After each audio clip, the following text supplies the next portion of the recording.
America और Iran के बीच तनातनी अब जंग के मोड़ पर पहुंच गई है। ट्रंप की कड़ी चेतावनी और खामेनेई के पलटवार का नतीजा है कि अब पश्चिम एशिया में तीसरे विश्व युद्ध की आहट दिखने लगी है, क्योंकि अमेरिका दुनिया की सबसे बड़ी सैन्य ताकत है और इसका असर पश्चिम एशिया में साफ दिखता है, क्योंकि पश्चिम एशिया में अमेरिका सबसे मजबूत कंडीशन में है। इस पूरे इलाके में अमेरिका के करीब 40,000 सैनिक तैनात हैं। पश्चिम एशिया के अलग अलग देशों में अमेरिका के 19 सैन्य ठिकाने हैं। इनमें से कई सैनिक युद्धपोतों पर मौजूद हैं, तो कई एयरबेस और जमीनी ठिकानों पर। पश्चिम एशिया में 8 देश ऐसे हैं जहां अमेरिका की फौज स्थायी रूप से मौजूद है। अमेरिका ने ईरान को रणनीतिक रूप से घेरने के लिए पूरे पश्चिम एशिया में अपने ठिकाने बना रखे हैं। इनमें Bahrain, Egypt, Iraq, Israel, Jordan, Kuwait, Qatar, सऊदी अरब, सीरिया और यूएस जैसे देशों में अमेरिकी फौजें मौजूद हैं।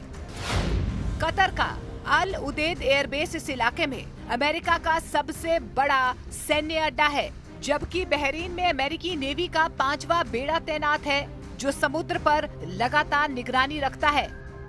यानी पश्चिम एशिया में अमेरिकी सेना चारों तरफ एक्टिव और मजबूती के साथ डटी है। जब भी ईरान से युद्ध होगा तो अमेरिका उसे चारों ओर से घेर लेगी। अगर दोनों देशों के बीच सैन्य ताकत की बात करें तो आंकड़ों के लिहाज से अमेरिका और ईरान के बीच मुकाबला एक तरफा दिखता है। अमेरिका को दुनिया की नंबर 1 सैन्य शक्ति माना जाता है, जबकि सैन्य ताकत के मामले में ईरान दुनिया में 16वें स्थान पर आता है। मतलब ये है कि ईरान के पास उतने हथियार तो नहीं हैं, लेकिन कुछ दिनों तक अमेरिका की नींद जरूर खराब कर सकता है। अब आपको दोनों देशों की ताकत दिखाते हैं। अमेरिका के पास एक्टिव सैनिक लगभग 14 लाख हैं, तो ईरान के पास 6.1 लाख सैनिक हैं।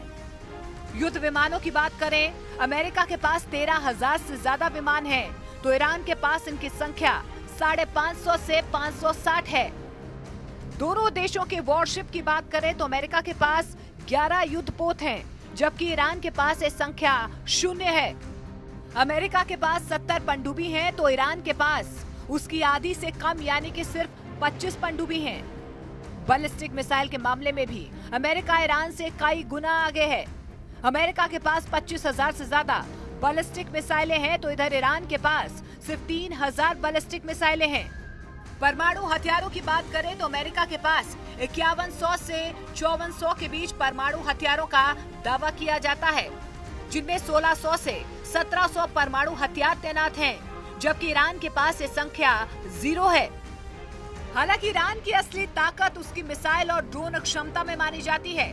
ईरान के नेताओं ने साफ कहा है कि अगर अमेरिका ने हमला किया तो इलाके में मौजूद अमेरिका और इजराइल के सैन्य ठिकाने सीधे उसके निशाने पर होंगे। यानी ईरान का फोकस सीधी जंग से ज्यादा क्षेत्रीय ठिकानों पर जवाबी हमला करने पर है।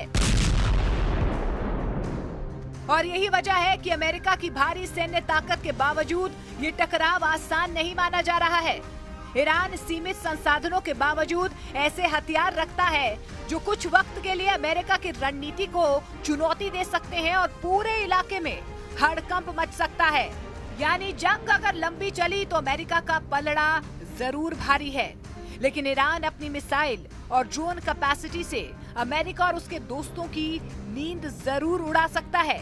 और यही वजह है कि ट्रंप की धमकी और ईरान की चेतावनी के बाद पूरा पश्चिम एशिया अलर्ट मोड पर है।